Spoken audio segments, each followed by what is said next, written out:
அடுத்த சட்டமன்ற தேர்தலில் அனைத்து தொகுதிகளிலும் நாம் தமிழர் போட்டியிடும் அப்படின்னு சீமான் மறுபடியும் சொல்லியிருக்கிறாரு. அவர் தான் விலகி வராரா இல்ல விஜய் விலக வைக்கிறார்? அவர் கட்சி ஆரம்பிச்சுட்டு வருதுன்றது அவர் முதல்வராகிறதுக்காக தான் வர்றாரு. நீங்க சொன்னீங்க சீமானுக்காக மற்ற கதவுகள் திறந்திருக்கும், மற்றவங்க எல்லாம் திறந்து வச்சிருப்பாங்க. யார் அவங்க? பாஜக பலவிதமான ஆஃபர்ஸ் பாஜகலேருந்து வருதவருக்கு. உங்களை சிஎம் கேண்டிடேட்டாக போடுறோம், ப்ரொஜெக்ட் பண்ணுறோம். இப்போ அவர் விஜயை வச்சு யாராவது ஒரு கூட்டணி அமைக்க ட்ரை பண்ணலாம். அதிமுகவே விஜய் கூட போகலாம், சொல்ல முடியாது. இல்ல விஜய் அதிமுகவோட கூட்டணி அமைக்க தயாராவாரு அப்படின்னா அது சீமானுடைய தயாராவாரு. அதுதான் இப்போ பாஜக யோசிச்சுட்டு இருக்காங்க தீவிரமா. அதிமுக பாஜக சேருது அப்படிங்கிறது திமுக கூட்டணிக்கு ஒரு மிகப்பெரிய சவாலா இருக்குமாங்கிற சந்தேகம் தானே? இல்ல அவங்க ரெண்டு பேரும் மட்டும் இல்ல சார், அவங்க சீமானையும் சேர்க்கறதுக்கு ட்ரை பண்றாங்க. வணக்கம் நண்பர்களே. அடுத்த தேர்தலில் அனைத்து தொகுதிகளிலும் நாம் தமிழர் போட்டியிடுமா? சீமான் அறிவித்ததன் பின்னணி என்ன? விஜய்க்காக இன்னும் காத்திருப்பாரா? இதை பற்றி பேசுவதற்காக பத்திரிகையாளர் திரு பிரியன் இங்கு வந்திருக்கிறார். வணக்கம் திரு பிரியன். வணக்கம் சார். அடுத்த சட்டமன்ற தேர்தலில் அனைத்து தொகுதிகளிலும் நாம் தமிழர் போட்டியிடும் அப்படின்னு சீமான் மறுபடியும் சொல்லியிருக்கிறாரு. இதை இப்போ திரும்ப திரும்ப சொல்ல வேண்டிய அவசியம் என்ன? சீமான் அது மட்டும் சொல்லலை, 60 தொகுதிகளுக்கு நான் வேட்பாளர் தேர்ந்தெடுத்து வச்சுட்டேன்னு கூட சொல்கிறார். இல்லை, அவர் சொல்ல வேண்டிய காரணம் என்னென்னா, இந்த விஜய் கட்சி ஆரம்பிக்கிற அந்த மாநாடு நடத்துகிற டேட் நெருங்க அவர் விஜயோட அவர் சேருவார்னு அந்த எண்ணம் இருக்குல்ல, அதுலேருந்து அவர் விலகி வந்துட்டு இருக்கிறத நம்ம பார்க்குறோம். நம்ம அவர் தான் விலகி வராரா? அவர் தான் சீமான் தான் விலகி வர்றாரு. ஆக்சுவலாக விஜய் விலக வைக்கிறார். அவங்க ரெண்டு பேருக்குள்ள பேச்சுவார்த்தைகளில் உடன்பாடு ஏற்படலைன்றது என்னுடைய கருத்து. ஏன்னா அவங்க ரெண்டு பேர், சீமானே ஒரு தடவை சொன்னப்போ நான் அவர் கூட காரில் போகும்போது பேசிட்டு போனேன் அப்படின்னு சொன்னார். ஆனால் எந்த உடன்பாடும் வரல. பட் நாம் தமிழரில் பொதுவாக என்ன சொல்கிறாங்கன்னா, நாங்கள் நாங்கள் 2016 1% ஓட்டை 8% இன்க்ரீஸ் பண்ணியிருக்கோம். நாங்கள் தமிழ் தேசியம்ன்ற ஒரு ஐடியாலஜியை வச்சு நாங்கள் இளைஞர்களை கவர்ந்து ஓட்டு வாங்கியிருக்கோம். நாங்கள் திடீர்னு இப்போ விஜய் கட்சி ஆரம்பித்து அவர் கூட சேர்ந்தா அவருக்கு எவ்வளோ ஓட்டு இருக்குன்னு எங்களுக்கு தெரியாது. அதனால் நாங்கள் தான் அரசியலில் நாங்கள் சீனியராக இருக்கோம். அவர் பாப்புலர் நடிகராக இருக்கலாம், பட் அப்போது நாங்கள் தான் கூட்டணிக்கு தலைமை தாங்கணும். சீமானை தான் முதல்வர் கேண்டிடேட்டாக வச்சு நீங்கள் பிரச்சாரம் பண்ண வேண்டியிருக்கும் அப்படின்ற ஒரு விஷயத்த சீமான் தரப்பில் வச்ச போது விஜய் அதுக்கு ஒத்துக்கலை. அதனால இந்த பேச்சுவார்த்தை அப்படியே ஒரு நின்று போயிடுது, ஸ்டாண்ட் ஸ்டில் ஆகிடுது அப்படியே அப்படின்ற மாதிரியான ஒரு பேச்சு இருக்கு. விஜய் எப்படி சீமானை அவரே அவர் கட்சி ஆரம்பிச்சுட்டு வருதுன்றதே அவர் முதல்வர் ஆகிறதுக்காக தான் வர்றாரு. அவர் சீமானை முதல்வர் ஆக்கிறதுக்கான பிரச்சாரத்தில் அவர் இறங்குவாரான்றது ஒரு சந்தேகத்துக்குரிய ஒரு விஷயம். அதனால அந்த பேச்சுவார்த்தை எங்கேயோ ஒரு இடத்துல ஒரு பிளாக் ஆயிருக்கு. ஆக்சுவலா இங்கே எதுக்காக பிளாக் ஆயிருக்கு? ஏன்னா நீங்க சொன்ன மாதிரி அவர்கள் கட்சியர் சொல்வது போல நாம் தமிழர் தான் அனுபவமிக்க கட்சி. சீமான அரசியலும் மூத்த அரசியல்வாதி விஜயோட ஒப்பிடும் போது அப்படி இருக்கும்போது அவரை தானே முதலமைச்சர் வேட்பாளராக கட்சியினரும் ஏற்றுக்குவாங்க, மற்றவங்க ஏற்றுக்குவாங்க. அப்படி என்று சீமான் சொல்றதுலேயும் ஒரு நியாயம் இருக்கிறது, நான் இல்லைன்னு சொல்ல வரல. ஆனால் விஜய் பார்வையிலேருந்து பாருங்க, அவர் ஒன்றை விட நான் பாப்புலரான நடிகர். நீ இப்போ 10 வருஷமா 8% ஓட்டு நீங்கள் சேர்த்து வச்சிருக்கீங்க. நான் வந்த உடனே 10% ஓட்டு வாங்குறதுக்கான வாய்ப்பு எனக்கு இருக்குது உங்களோட அதிகமாக. அப்போ எனக்கு தான் சீஃப் மினிஸ்டர் போஸ்ட் என்ன தான் ப்ரொஜெக்ட் பண்ணணும்னு அவர் சொன்னால் அதில் எந்த ஆச்சரியமும் இருக்க சான்ஸ் இல்லை. ஆக்சுவலாக அந்த ஆச்சரியம் இருக்க வேண்டிய அவசியமும் கிடையாது. ஏன்னா நிச்சயமாக சீமானோட விஜய் பாப்புலர்ன்றதுல எந்த விதமான சந்தேகமும் கிடையாது. ஆனால் அவர் எவ்வளோ ஓட்டு வாங்குவார்ன்றது நமக்கு தெரியாது. குறைந்தபட்சம் 10% ஓட்டு வாங்குறது ஒரு கணக்கு, ஒரு அப்ராக்சிமேட் கணக்கு. அதையும் தாண்டியும் வாங்கலாம், குறைவாகவும் வாங்கலாம், அது வேற விஷயம். ஸோ சீமான் ஒரு அன்டெஸ்டடாக இருக்கிற ஒரு சீமான் அன்டெஸ்டடாக இருக்கிற விஜயோட ஓட் பேங்க் என்னன்னு தெரியாத போது அவருடைய கூட்டணி போகும்போது இவர் நான் தான் பெரியவர், என்னை தலைமையை ஏற்றுக்கணும் அப்படின்னு சொல்றது ஒரு நியாயம் இருக்கு. ஆனால் அவர் இல்லை நான் செல்வாக்கு மிக்க நடிகர், ரஜினிக்கு ஈக்குவலாகவே நான் செல்வாக்கோட இருக்கேன் தமிழ்நாட்டில். ஒரு 15 to 35 வயசுக்குள்ள இருக்கிற இளைஞர்கள், தமிழ்நாட்டு இளைஞர்கள் என்னதான் விரும்புகிறாங்க அப்படின்னு அவர் சொல்றார். ஆனால் அந்த ரசிகர்கள் எல்லாம் இவரோட அரசியலை விரும்புவாங்களா இல்லையான்றதை பொறுத்திருந்து தான் பார்க்கணும். எவ்வளோ பேர் மாநாட்டுக்கு வரப்போறாங்க அதெல்லாம் பொறுத்திருந்து தான் பார்க்கணும். நம்ம அந்த ரசிகர்கள் அப்படியே இவருடைய அரசியலை ஏற்றுப்பாங்களா, இவர் என்ன மாதிரியான ஒரு அந்த கோட்பாடுகள், சமூக நீதி போன்ற விஷயங்கள் சொல்றாரு, அப்புறம் மத நல்லிணக்கம் சொல்றாரு, அந்த கோட்பாடுகளுக்கு எந்த அளவுக்கு ஒரு தீவிரமா சில கருத்துக்களை சொல்றாரு, இதை பொறுத்து அவருக்கு அதன் ஆதரவு அமையறதை நம்ம பார்க்கிறோம். ஸோ தற்சமயத்துக்கு சீமான் சொன்ன விஷயம் என்னன்னா, விஜய்க்கு கதவு மூடப்பட்டதுன்ற மாதிரியான ஒரு விஷயத்தை எடுக்கிறார். ஆனால் சீமானுக்காக வேறு பல கதவுகளை சில பேர் திறந்து வச்சிருக்காங்க. விஜய்க்கு கதவு மூடப்பட்டது அப்படின்னா சீமான் மூடிட்டாரா? சீமானுக்கு விஜய் சீமான் தற்காலிகமா மூடின மாதிரியான ஒரு நிலைமையை ஏற்படுத்தியிருக்காரு. இல்ல சீமானுக்காக விஜய் கதவு மூடிட்டாரா? இல்ல, சீமானுக்கு விஜய் கதவு மூடிட்டாரே தெரியாது. சீமான் கண்டிப்பாக மூடிட்டார் என்பது அவர் கேண்டிடேட் அனௌன்ஸ் பண்ணதுலேயும் தெரியுது. விஜய் மாநாட்டில் பேசும்போது நாங்கள் தனித்தே தான் போவோம், யாரு கூட கூட்டணி கிடையாதுன்னு மாநாட்டில் சொன்னார்னா அது ஒன்ஸ் ஃபார் ஆல் முடிஞ்சு போச்சு நம்ம நினச்சிக்கலாம்.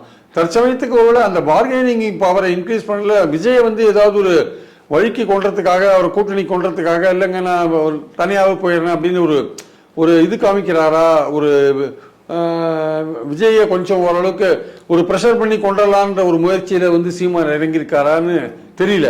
அதனால ஒருவேளை நான் தனியா போறேன்ற ஒரு விஷயத்தை கையில் எடுத்துட்டாரான்னு தெரியாது.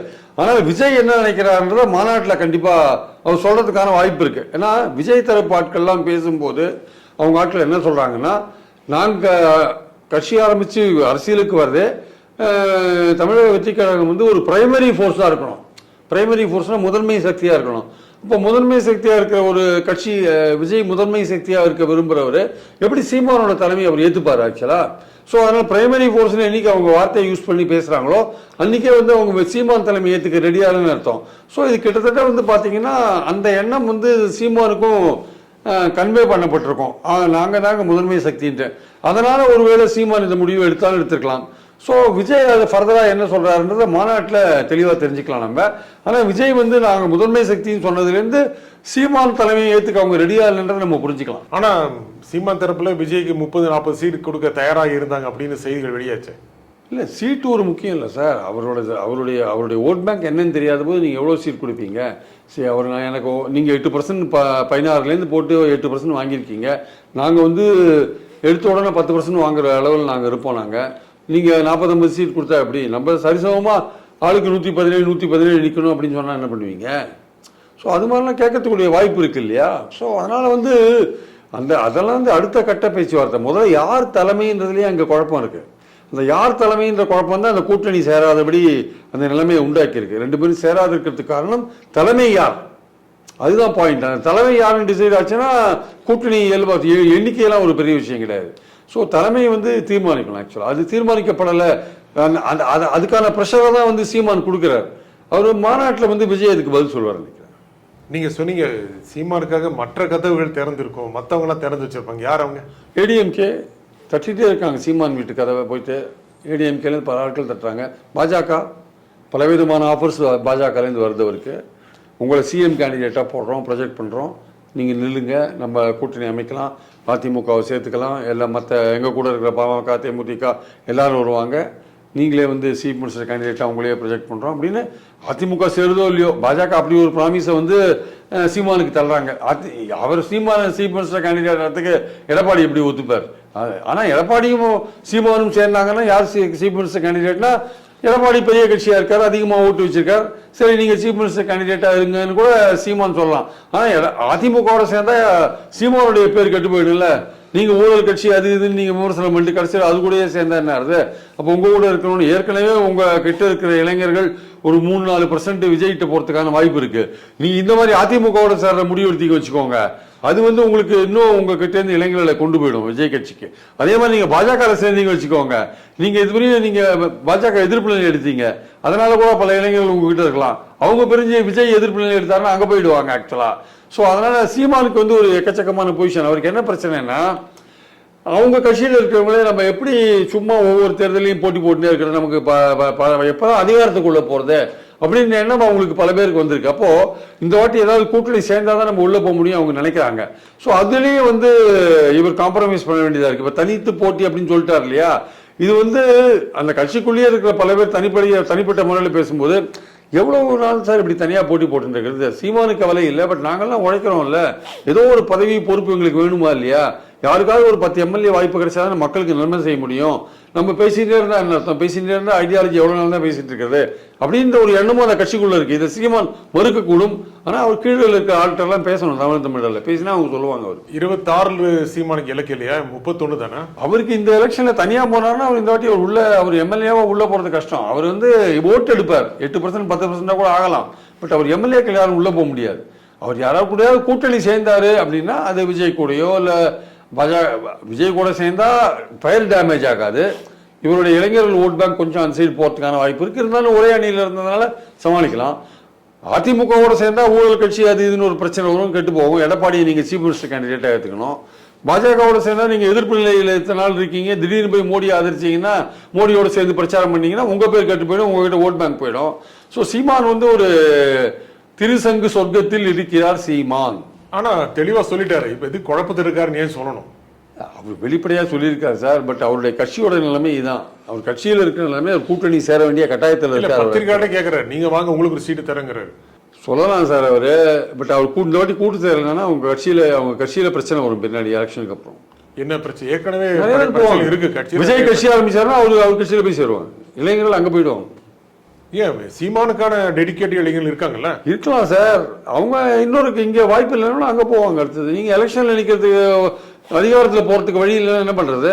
இல்ல விஜய்க்கு அதிகாரம் வரக்கூடிய வாய்ப்பு இல்லை. அவருக்கும் அதிகாரத்துக்கு வர வாய்ப்பு இல்லை. ஒரு சேஞ்சுக்காக போவாங்க. அவரு ஏதாவது கூட்டணியில சேரலாம். அவர் ஏதாவது ஒரு கூட்டணி பார்க்கலாம் இல்லையா? அவரு வேற இப்போ அவர் விஜயை வச்சு யாராவது ஒரு கூட்டணி அமைக்க ட்ரை பண்ணலாம். அதிமுகவே விஜய் கூட போகலாம், சொல்ல முடியாது. ஸோ தேர்தல் சமயத்தில் எப்படிப்பட்ட கூட்டணி அமைதுன்னு சொல்ல முடியாது.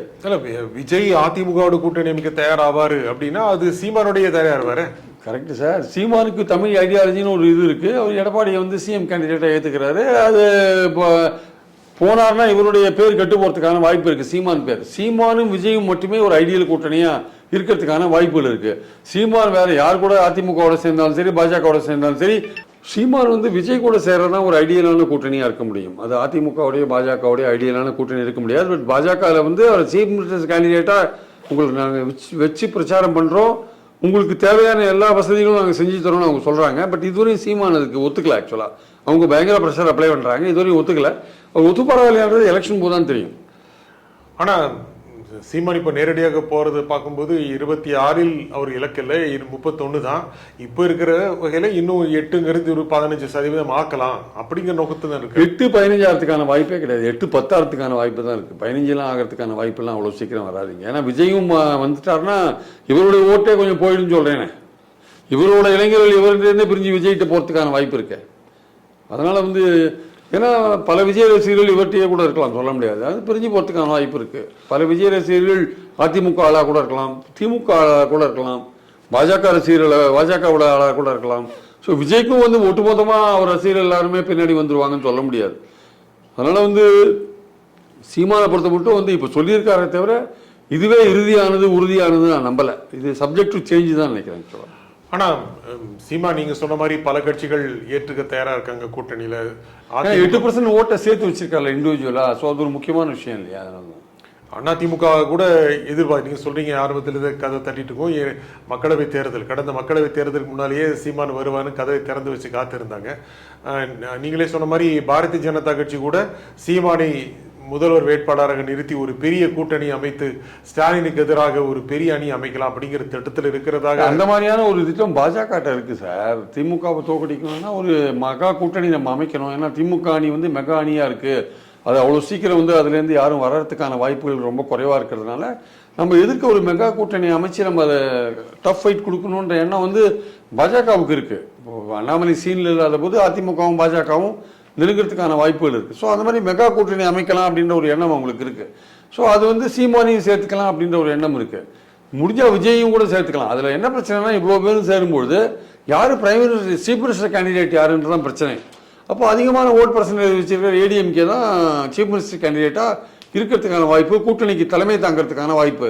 அது பாஜகவும் அதிமுகவும் எந்த அளவுக்கு பேசுறாங்க, அண்டர்ஸ்டாண்டிங் ரீச் ஆறாங்கன்றதுக்கு. ஆனால் அதிமுகவுக்கு என்னன்னா நடுவில் ஒரு சின்ன ஒரு எதிர்பார்ப்பு, ஏதாவது இந்த காங்கிரஸ் வந்துடாதா, திமுக கூட்டணியில் விடுதலை சிறுத்தைகள் வந்துடாதா, வந்தால் நம்ம ஏதாவது ஒரு கூட்டணி அமைச்சு மைனாரிட்டி ஓட்டெல்லாம் வாங்கி நம்ம ஒரு தனியாகவே ஒரு கூட்டணி அமைக்கலாமே, பாஜக வேண்டாம் அப்படின்ற மாதிரியான எண்ணம் இருக்கு.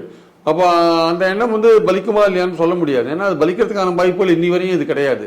இனிமேல் எதிர்காலத்துலேயும் அதுக்கான வாய்ப்புகள் ரொம்ப குறைவா இருக்கு.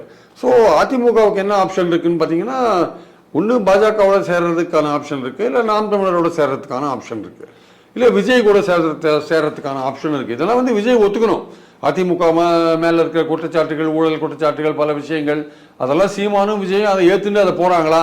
அதே மாதிரி பாஜக மேல இருக்கிற மதவாதம் போன்ற விஷயங்கள் அதெல்லாம் ஏத்துட்டு போறாங்களா இல்லையான்றது இவங்க தான் டிசைட் பண்ணணும். ஆனா ஒரு தேர்தலில் வந்து இந்த மாதிரி விஷயங்கள்லாம் பெருசா கொள்கையோ கருத்து வேறுபாடோ இதெல்லாம் வந்து கூட்டணியில வந்து ஒரு முக்கியமான விஷயமா தெரியல.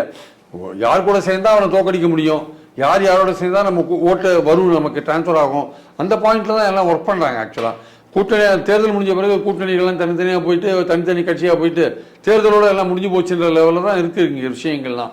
ஸோ அதனால வந்து ஒரு மெகா கூட்டணி திமுகவுக்கு எதிராக அமைக்கணுன்ற எண்ணம் இந்த கட்சிகள் எல்லாத்துக்குமே இருக்கு. ஆனா இந்த கட்சிகள் எல்லாமே எப்படி சேர்றது அப்படின்றதுதான், ஏன்னா ஒவ்வொன்றும் நவகிரகம் மாதிரி ஒவ்வொரு திசையை பார்த்துட்டு இருக்கிறதுனால இவரெல்லாம் எப்படி ஒரே லைன்ல கொண்டுறது அப்படின்ற மாதிரியான ஒரு விஷயங்கள் இருக்குல்ல. அதுதான் வந்து இப்போ பாஜக வந்து யோசிச்சுட்டு இருக்காங்க தீவிரமா. அடுத்த 3 மாசம் இந்த அண்ணாமலை சீனில் இல்லாத போது அதிமுகவுக்கும் பாஜகவுக்குமான மோதல் கொஞ்சம் குறையறதுக்கான வாய்ப்பு இருக்கு. ஸோ இந்த அமைதி காலத்தை பயன்படுத்தி கொண்டு கொஞ்சம் ஓரளவுக்கு ஏதாவது பேச்சுவார்த்தைகள் நடத்தலாமான்னு ஒரு எண்ணம் பாஜகவுக்கு இருக்கு. அதிமுக பாஜக சேருது அப்படிங்கிறது திமுக கூட்டணிக்கு ஒரு மிகப்பெரிய சவாலா இருக்குமாங்கிற சந்தேகம் தானே? இல்ல அவங்க 2 பேரும் மட்டும் இல்ல சார், அவங்க சீமானையும் சேர்க்கறதுக்கு ட்ரை பண்றாங்க. தயாராகிற மாதிரி தெரியல. இல்ல அவங்க ட்ரை பண்றாங்க, எல்லாம் ஒரு மெகா மேக்சிமம் அணியை வச்சு பண்ணணும்னு நினைக்கிறாங்க. அதுல வரவங்க வரட்டும், வராதவங்க போட்டும், நம்ம ட்ரை பண்ணி பார்க்கலாம்னு நினைக்கிறாங்க. ஏன்னா பாஜகவை பொறுத்த மட்டும் என்னன்னா, நம்ம ஒரு ஜூனியர் பார்ட்னர், நமக்கு முதல்வர் கேண்டிடேட் வேண்டாம், அமைச்சரவையில் ஒரு இடம் கிடைச்சா, அவங்களும் எப்போதுமே பாஜக எப்படின்னா அதிகாரத்துல ஏதோ ஒரு இடத்துல அவங்களுக்கு முதல்ல தொத்தின்ட்டாங்க வச்சுக்கோங்க, அதுல இருந்து கொஞ்சம் கொஞ்சமா பிடிச்சி மேல போயிடுவாங்க. அதனால ஏதோ ஒரு வகை அதிகாரத்துக்கு போகணும், யார் முதல்வர் என்ன, முதல்வர் யாரா இருந்தாலும் நம்ம மத்தியில் ஆட்சியில் இருக்கிறதுனால நம்ம இங்க ஆட்டி வைக்கலாம்னு அவங்களோட எண்ணம். ஸோ நம்ம ஏதோ ஒரு சின்ன ஜூனியர் பார்ட்னர் இருந்தாலும் கவலை இல்லை, ஆட்சியை பிடிக்கிற வாய்ப்புக்கு ஏற்றபடி ஒரு கூட்டணி அமைக்க முடியுமான்றத மேக்சிமம் ட்ரை பண்ணுவாங்க. இந்த வாட்டி 26 ட்ரை பண்ணி பார்ப்பாங்க. அதுக்கு எல்லாரையும் சேர்க்கறதுக்கான முயற்சியில் இருக்குவாங்க. முயற்சி கூடிய வரையும் யார் யார் சேர்றாங்களோ அவங்கள சேர்க்கறதுக்கு ட்ரை பண்ணுவாங்க. சீமானுடைய இதுவே பாஜக சேர்றதே வேண்டாமான்றது அந்த ஆப்ஷனை வந்து எடுத்துக்க வேண்டியது அதிமுகவோ நாம் தமிழரோ விஜயோ தானே தவிர பாஜக முயற்சி செய்யும் தொடர்ந்து. சீமான் இப்போ இருக்கிற ஒரு நிலவரை பொறுத்தவரை கடுமையாக திமுக அரசு எதிர்க்கிறார். அதே மாதிரி நாம் தமிழர் நிர்வாகிகள் மீது நடவடிக்கை எடுக்கப்படுகிறது. இதெல்லாம் பார்க்கும்போது திமுக நாம் தமிழரை ஒரு முக்கிய சக்தியாக நினைக்குதோ அப்படிங்கறது எண்ணம் தோணுது இல்லையா? திமுக வந்து நாம் தமிழரை முக்கிய சக்தியாக நினைக்க வேண்டிய அவசியமே இல்லை. அவர் 8% ஓட்டு தான் வச்சிருக்காரு. அப்புறம் சீமானுக்கு வந்து ஸ்டாலின் என்னைக்குமே பதிலே சொன்னது கிடையாது. அண்ணாமலைக்கும் பதில் சொல்றது இல்லை, ஸ்டாலினுக்கும் பதில் சொல்றது. அவர் பதில் சொல்றதுன்னா எடப்பாடி பழனிசாமிக்கு மட்டும்தான் பதில் சொல்றாரு, யாருக்கும் பதில் சொல்ற மாதிரி எனக்கு தெரியல. ஸோ அதனால அவங்க ஒன்றும் பெரிய ஒரு திமுக கூட்டணிக்கு போட்டி இருக்கிற அளவுக்கு ஒன்றும் சீமான் ஒன்றும் வளரல. இன்னும் 8% ஓட்டுல தான் இருக்கார். ஒருவேளை கூட்டணி அமைஞ்சதுன்னா, ஒரு டஃப்பான ஒரு கூட்டணி அமைஞ்சது வச்சுக்கோங்க, அப்போ திமுகவுக்கு ஒரு சவால் கொடுக்கலாம். அதுதான் இப்போ தமிழ்நாட்டில் வந்து எப்படி டெல்லியில வந்து இந்தியா கூட்டணி அமைஞ்சு கூட வந்து தோக்கடிக்க முடியல. சில மாநிலங்கள்லாம் சரியா ஒர்க் அவுட் ஆகலை. ஆக்சுவலா சில மாநிலங்களில் ஒர்க் அவுட் ஆயிருந்ததுன்னா ஒருவேளை சரியா வந்திருக்கலாம். ஆனால் என்னென்ன எக்ஸாக்டாக பார்த்தீங்கன்னா அதே நிலைமை தான் தமிழ்நாட்டில். திமுக கூட்டணியை தோக்கடிக்கிறதுக்கு ஒரு வலிமையான கூட்டணி அமைக்கணும். இந்த வலிமையான கூட்டணி அமைக்கும் போது இந்த தலைகள் சீமானோ விஜயோ அண்ணாமலையில் இந்த பாஜக தலைவர் யாரோ அவரோ இல்லை எடப்பாடியோ இவங்க எல்லாம் வந்து தினகரனோ இல்லை ஓபிஎஸோ இவங்கெல்லாம் எந்த அளவுக்கு ஒத்து போகிறாங்க, ஒன்றிணைந்து போகிறாங்க, ஒத்த கருத்தில் திமுகவை தோற்கடிக்க வேண்டும் அப்படின்ற ஒத்த கருத்தில் ஒன்றிணைகிறாங்களா? இவங்க எப்படி மோடி வேண்டாம் பாஜக வேண்டாம்ன்ற விஷயத்துல கரெக்டா திமுக அணி ஒன்றா இருக்கோ, அதே மாதிரி திமுக அணியை தோற்கடிக்கணும் அப்படின்ற அந்த ஒற்றை வரியில வந்து ஒற்றை வரிசையில வந்து இவங்க எல்லாம் இணைய முடியறதுக்கான வாய்ப்புகள் இருக்கான்றத செக் பண்ணி பார்க்கலாம், ட்ரை பண்ணி பார்க்கலான்றதான் பிஜேபியோட நினைப்பா இருக்கு. அப்படி அவங்களுக்கு முடியல வச்சுக்கோங்க, அவங்க 2-3 அணியா தான் நிக்கிறாங்க வச்சுக்கோங்களேன், அது திமுகவுக்கு அட்வான்டேஜ் தானே. ஓட்டுகள் பிரியும், இல்லை திமுக எதிர்ப்பு ஓட்டுகள் பிரியும், அவ்வளவுதான். சீமான் மீது பல நடவடிக்கை, நிர்வாகி மீது நடவடிக்கை, இதெல்லாம் பார்க்கும்போது அவங்களை ஏதோ ஒரு வகையில ஒரு கட்டுக்குள் வைக்கணும் அரசு அப்படின்னு நினைக்குது தானே. அதாவது சீமானை வந்து கட்டுக்குள்ள வைக்கிறதுன்றது பெரிய விஷயம் இல்லை. அது வந்து அவர் அந்த அந்த பர்டிகுலர் எபிசோடுக்கு அப்புறம் தான் அது ஆச்சு. ஆக்சுவலா அந்த ஒரு பாட்டு ஒன்று பாடினாங்க இல்லையா, அதுக்கப்புறம் தான் அந்த விஷயம் சாட்டை துறைமுருகன் மேலாம் இருந்தே நடவடிக்கை இருக்கே தவிர மற்றபடி அவங்க வந்து சீமானை வந்து அவங்க ஒன்றும் பெரிய எதிரியா அவங்க நினைக்கல. அந்த அளவுக்கு அவங்க வளரவும் இல்லை. சீமான் எதிர்பார்க்கிறாரா தன் மீது நடவடிக்கை எடுக்கப்படணும், அதன் மூலம் ஒரு எதிர்பார்க்கலாம், எனக்கு சிறைய ஜெயிலில் போடுங்கலாம் கூட எதிர்பார்க்கலாம். பட் அது போடுற அளவுக்குலாம் இவங்க டிஎம்கே அவரை பத்தி ஒன்றும் பெருசாக கண்டுக்கிற மாதிரி தெரியல. அவரை ஹார்ம் பண்றாங்க, அவர் ஆட்களை சிறையில் பிடிச்சி போடுறாங்க, வழக்கில் போடுறாங்க, அதெல்லாம் கரெக்ட் தான், அதுல நம்ம இல்லைன்னு சொல்ல முடியாது. ஆனால் பாயிண்ட் என்னன்னா வந்து பாத்தீங்கன்னா வந்து திமுக இன்னும் சீமானை வந்து ஒரு ஃபுல் ஃபிளெஜ்டு எதிரியா அவங்களை கருதலைன்றதான் உண்மை. ஆக்சுவலா சக நிர்வாகிகள், தன்னுடைய கட்சி நிர்வாகிகளை சீமான் மதிக்கிறது இல்லை, கடுமையா பேசுறாரு, அல்லது அவர்கிட்ட பெரிய நம்பிக்கை வைக்கல அப்படிங்கறது எல்லாமே சீமான் மீது நிர்வாகிகளுக்கு அதிருப்தி இருக்கு. நீங்க தொடக்க சொன்ன மாதிரி அது வெளிப்படுதா, இல்ல சீமான் தான் ஒரு முழு சக்தி நாம் தமிழர் அப்படின்னு நிர்வாகிகள் நினைக்கிறாங்க? இல்லை, சீமான் என்ன பண்றாரு, ஒரு ஆலமரம் மாதிரி, ஆலமரத்துக்கு எந்த செடியும் வளராதுன்ற மாதிரி அவர் யாரையுமே வளர்க்க மாட்டேன்றாரு. கீழே 2வது கட்ட தலைவர்களே வளர்க்க மாட்டேன்றாரு. இவர் தான் எல்லாமே தான் தான் கட்சினா தான் தான் அப்படின்ற மாதிரி அவர் இருக்காரு. அது ஒரு லாங் ரன்ல வந்து அந்த கட்சிக்கு அது நல்லது கிடையாது. ஆக்சுவலா நீங்க அடுத்த கட்ட தலைவர்கள் என்னைக்கு வளர்க்காது இருக்கீங்களோ அது வந்து சரியில்லை. அது அடுத்த கட்ட தலைவர்கள் வளர்க்கணும். நீங்க வளர்க்கதே எனக்கு அப்புறம் யாருன்ற விஷயத்த நீங்க எனக்கு அப்புறம் யார் இருக்காங்க பார்ட்டியில அப்படின்றத நீங்க சொல்லணும். ஆக்சுவலா சொல்லணும் இல்லை வந்து அந்த அந்த அந்த கட்சிக்காரர்களுக்கு அது தெரிகிற மாதிரியான விஷயங்கள் நடக்கணும் ஆக்சுவலாக வந்து அது இல்லை வச்சுக்கோங்க. நீங்கள் பொதுக்குழுவில் உங்கள் ஒய்ஃபை கூட்டிட்டு வந்து உட்கார வச்சிங்கன்னா உங்கள் ஒய்ஃப் தான் அடுத்த வாரிசான்னு கேட்குறவங்களாம் நிறைய பேர் இருக்காங்க. இப்போ அதுவும் அந்த மாதிரி பேச்சும் வந்துடுச்சு இல்லையா? ஸோ அதனால் வந்து இப்போ அவங்க ஒய்ஃப் வந்தாங்கன்னா நாம் தமிழர்களே பல பேர் ஒத்துக்க மாட்டாங்க. நீங்கள் வாரிசு அரசியலை குறை சொல்கிறீங்க, உங்கள் ஒய்ஃபை எப்படி கூப்பிட்டு வரீங்க.